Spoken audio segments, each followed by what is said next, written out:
Oke, selamat datang teman-teman. Di sini kita akan mempelajari tentang larutan stok ya. Jadi sebelum kita masuk ke dalam laboratorium molekuler, kita kan perlu bahan dan perlu nanti reagen apa yang kita gunakan untuk bekerja di laboratorium molekuler ya tentunya. Oke, larutan stok yang di sini dimaksud adalah seperti reagen gitu ya untuk membuat dalam 1000 reaksi. Nah, yang pertama dalam reaksi ini sendiri, di mana di biomolekul tentu volume reaksinya itu berukuran kecil ya. Nanti kita gunakan buat larutan stok dan digunakan nanti dalam urutan kecil.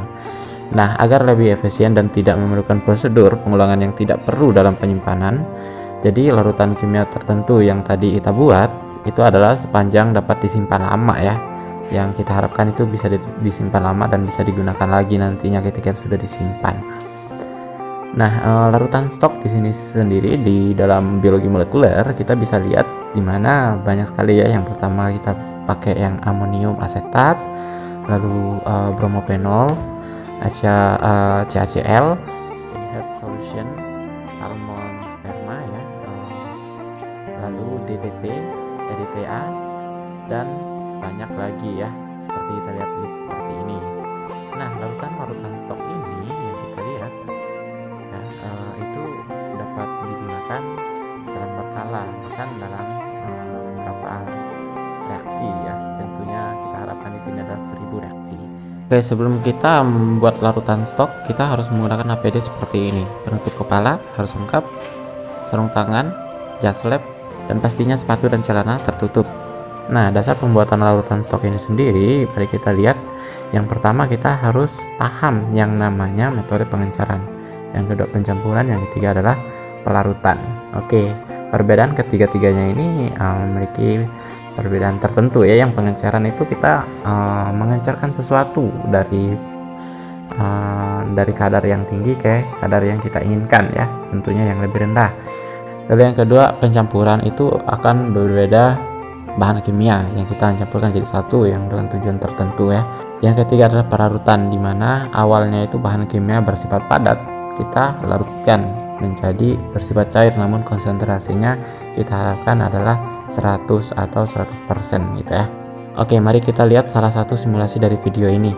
Nah, di sini kita akan membahas tentang pengenceran, di mana ya, rumus pengenceran itu sendiri adalah V1 dikali M1 sama dengan V2 dikali M2. Itu adalah rumus umum untuk pengenceran dan itu adalah yang paling valid untuk digunakan.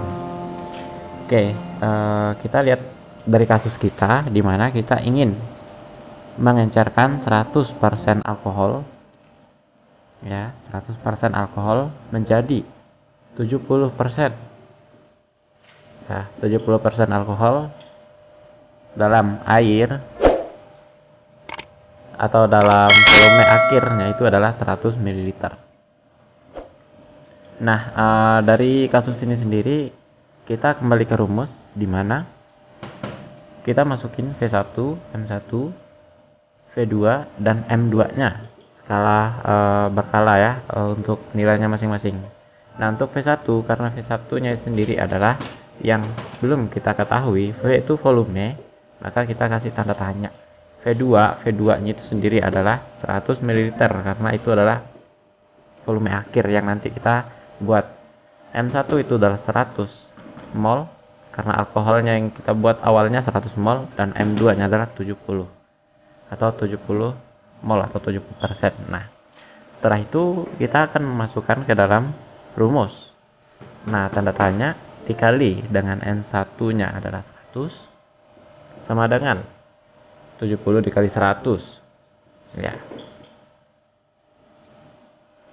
Oke, dalam bentuk ini kita kasih tanda tanyanya sama dengan berapa gitu kan. Jadi V1-nya berapa gitu. V1-nya sama dengan 100 dikali 70 dibagi 100. Tinggal coret 100. Oke. Kita akan coret 100 sehingga dalam bentuk 70. Nah, V1-nya sama dengan 70 ml. Kita akan mengambil 70 ml alkohol 100% untuk dijadikan 70% gitu ya, berapa volume air gitu. Nah, volume airnya tinggal 100 dibagi dikurang 70 ya, maksudnya saya 100 dikurang 70 jadi 30, sehingga air yang kita butuhkan yaitu 30 ml gitu ya. Jadi mudah ya. Dan begitu kesimpulan dari pengenceran ini sendiri ya, kita masukin ke atas ya. Di sini itu sendiri kita membutuhkan 70 ml alkohol yang 100% ditambah dengan 30 ml air, maka jadilah 70% alkohol. Mudah bukan?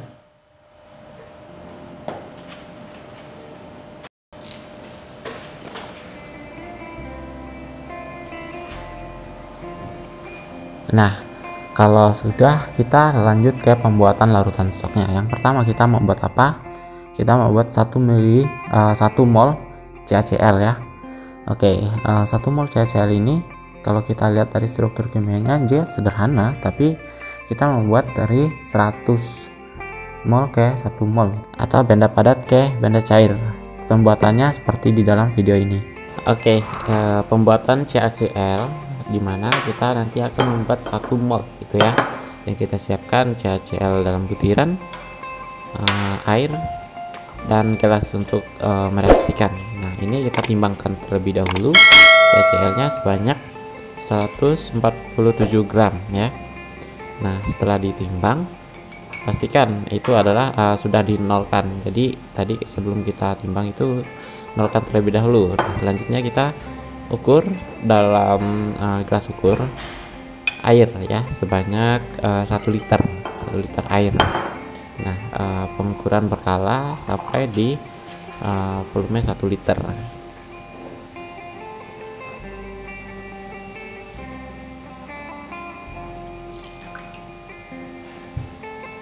Nah, kalau sesudah itu kita kocok seperti ini sampai dia benar-benar rata. Nah, selesai itu maka tahap ini selesai.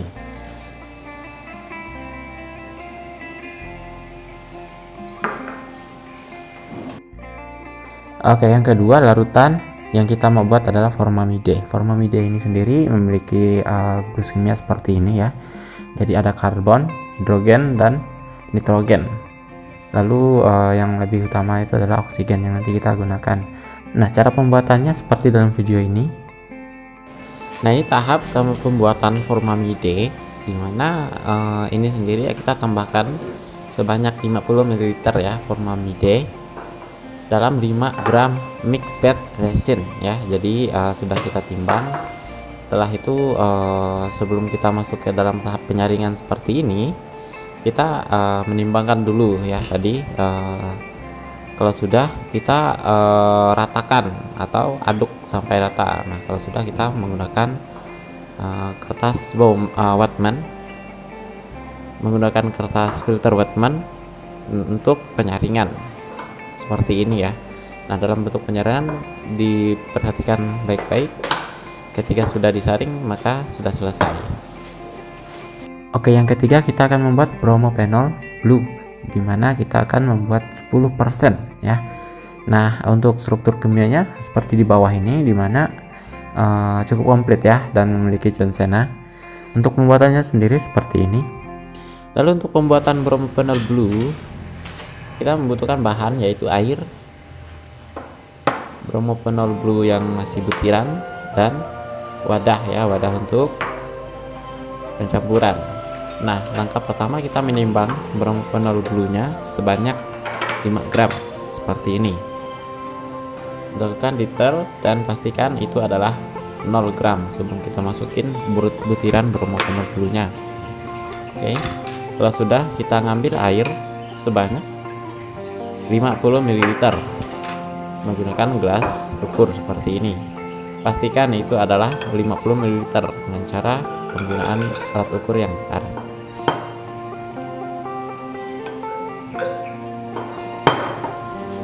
Nah, kalau sudah, kita langsung tuangkan ke bromopenol blue yang tadi, lalu diaduk hingga merata.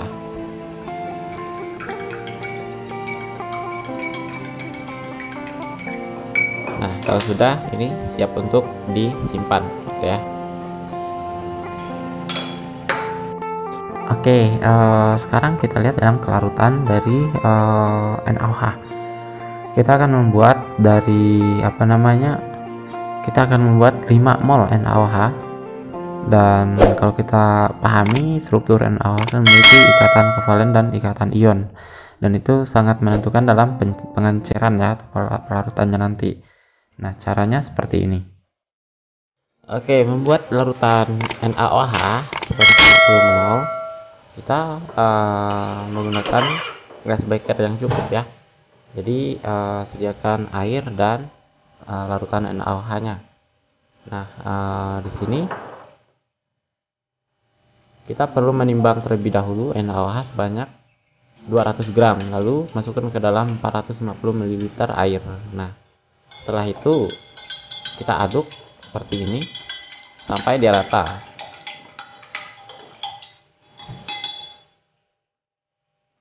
Karena sifatnya basa kuat, kita jangan sembarangan ya. Ini seharusnya dilakukan dalam ruangan seperti lemari asam. Oke, kalau sudah, ini kita masukin air sampai volumenya mencapai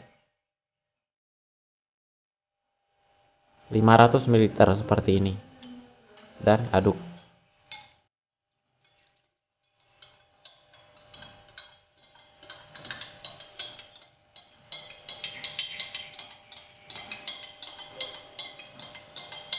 Jika sudah, ini siap untuk digunakan. Nah, selanjutnya kita akan membuat 10 mol amonium asetat. Oke. Dalam 10 mol amonium asetat, di mana amonium asetat sendiri memiliki gugus kimia yang perlu kita pahami seperti pada gambar di bawah ini. Nah, mari kita buat larutannya. Pembuatan amonium asetat, kita cukup menyiapkan beker gelas lalu menimbang. Pastikan 0 dulu ya, untuk menimbang sebanyak 385 gram amonium asetat. Pastikan itu benar dalam angka 385 gram. Oke, kalau sudah, kita siapkan air menggunakan beker gelas dan dituangkan ke dalam gelas ukur terlebih dahulu. Seperti ini. Ambil air sebanyak 150 ml, lalu dituangkan ke dalam beker gas yang berisi amonium asetat yang sudah ditimbang tadi. Ambil sampai volumenya benar ya, dalam 150 ml seperti ini.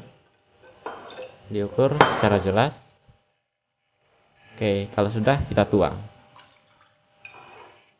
Nah, berikutnya kita langsung ke pengadukan supaya dia tercampur rata. Kalau sudah rata, ini siap untuk digunakan.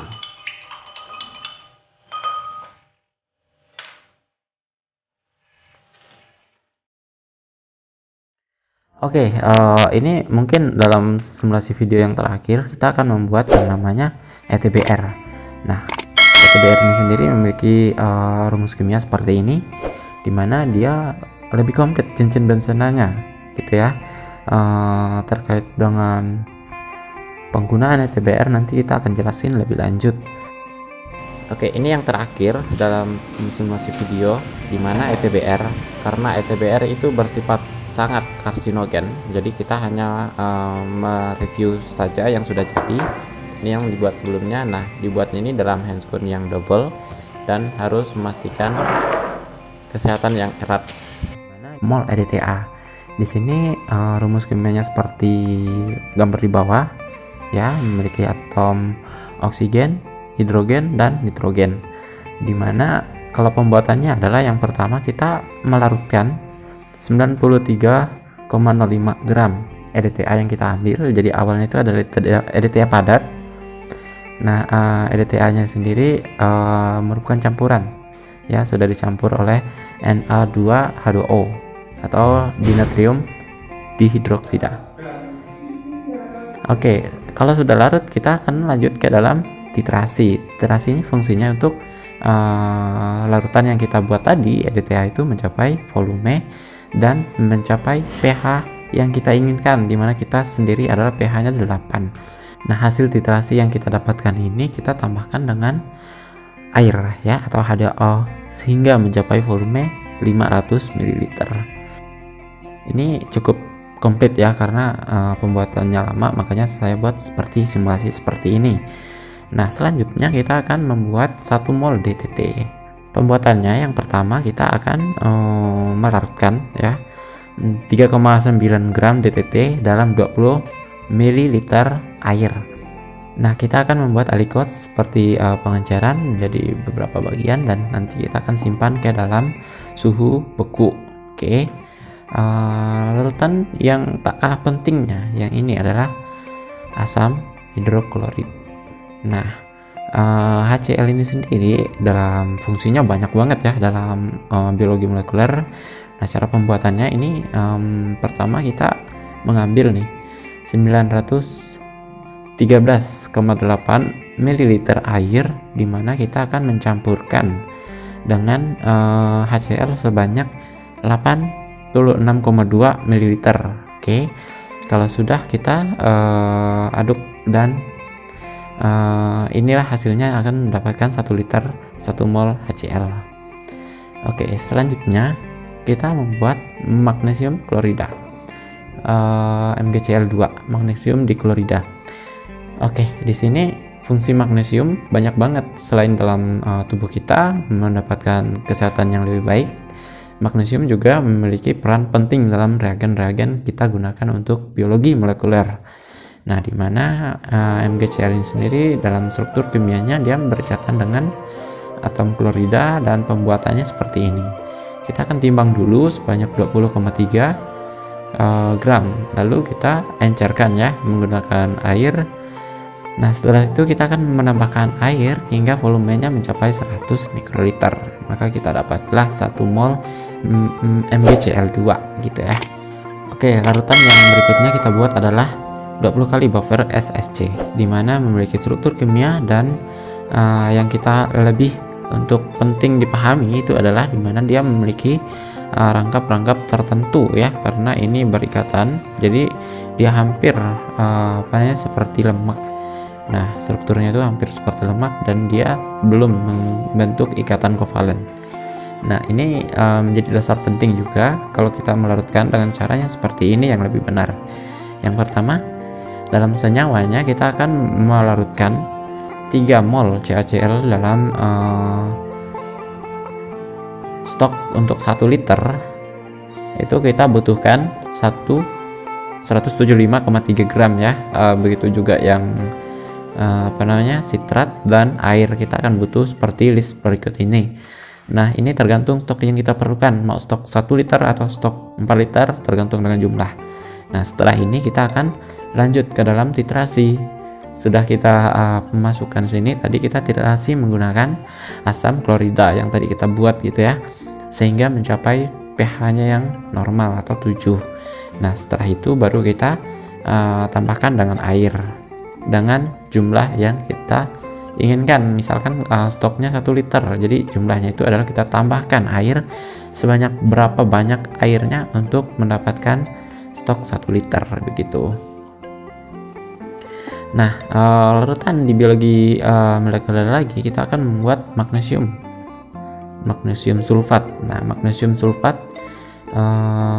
memiliki garis-garis dalam struktur kimia seperti bawahnya itu, dan kita akan buat dimana magnesium dalam butiran-butirannya kita larutkan terlebih dahulu dan nambahkan air ya. Jadi itu adalah 100 mol untuk magnesium yang berada dalam air, atau dalam rumus kimia adalah magnesium sulfat 7H2O gitu ya. Nah, selanjutnya magnesium ini sendiri kita tambahkan dengan mengambil 20 gram ya, tadi yang sudah ada, yang sudah kita buat, dan kita akan dengan autoclave. Nah, setelah autoclave ini selesai. Nah, untuk lanjutannya lagi kita akan membuat natrium asetat. Nah, natrium asetat ini sendiri dalam bentuk kimia seperti yang di bawahnya, dan kita akan membuatnya dengan melarutkan 40,8 gram natrium asetat tadi dengan air hingga volume airnya itu adalah 100 ml. Nah, selanjutnya kita akan titrasi menggunakan asam asetat supaya pH-nya normal. Oke, jadi natrium asetat kita titrasi hingga pH-nya normal, dan selanjutnya kita akan sterilkan menggunakan filter depth. Oke, larutan biologi molekuler lainnya kita akan membuat 5 mol natrium klorida. Dalam pembuatannya sendiri ini butiran natrium klorida kita akan menambahkan air sebanyak 707,8 ml supaya nanti kita mendapatkan sebanyak 1 liter gitu ya, untuk stoknya 1 liter. Oke, SDS ini sendiri dalam struktur kimianya seperti lemak, tapi dia bisa berikatan dengan lemak. Artinya SDS ini sendiri adalah bentuk seperti sabun. Kalau kita mau lihat bentuknya itu yang sederhana adalah kita lihat sabun, dimana dia memiliki buih dan bersifat emulsi atau mengikat lemak. Nah, SDS ini sendiri dalam pembuatannya itu 100 gram SDS yang bubuk kita tambahkan dengan 1000 ml atau 1 liter air. Nah, nanti kita akan simpan dalam suhu ruang dan steril. Selanjutnya kita akan membuat 100 kali dehydran solution. Jadi ini kita langsung beli ya karena dehydran solution ini sendiri dalam bentuknya adalah 100 kali, jadi kita hanya membeli, tapi memiliki rumus kimia yang seperti ini, dimana hampir sama yang rumus kimia memiliki cincin bersama yang di atas. Nah, cara pembuatannya artinya hampir sama yang di atas.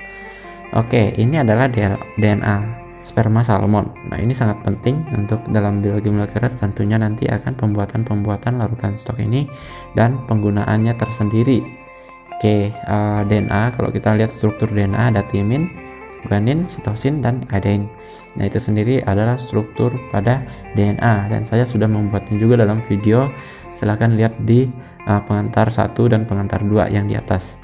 Nah, medium culture ini sendiri kita biasanya menggunakan gel agarose ya. Jadi nanti akan kita buat agar-agar, dan medium ini sendiri memiliki rumus kimia. Jadi dia itu adalah membentuk gel yang dimana memiliki rumus kimia seperti ini. Nah, ini sendiri biasanya dibuat menggunakan protein atau dalam pembentukan tertentu dia akan menggunakan bahan-bahan gel. Nah, dari beberapa tadi yang kita buat, ternyata larutan untuk stok ini kita buat akan digunakan untuk semua reaksi dalam biologi molekuler. Yang pertama adalah isolasi DNA, kedua elektroforesis, ketiga cutting DNA, keempat pengukuran konsentrasi kemurnian, lalu PCR real time yang tak kalah penting yang saat ini sedang kita lihat begitu maraknya untuk digunakan. Yang keenam adalah sterilisasi alat bahan, dan yang terakhir adalah safety penggunaan pekerja gitu ya, atau pekerja lab. Nah, masih banyak lagi fungsi-fungsi lain yang tidak kita dugai dalam biologi molekuler dalam pembuatan larutan stok yang kita buat hari ini. Oke, sekarang kita kuis, dimana kita akan menggunakan bahan NaCl. Kita akan mengencerkan NaCl ini menjadi 20 mol dari 100 mol. Nah, yang kita butuhkan itu adalah 100 ml. Oke, sekarang jawab pertanyaan ini. Oke, begitu dari saya. Salam untuk kita semua.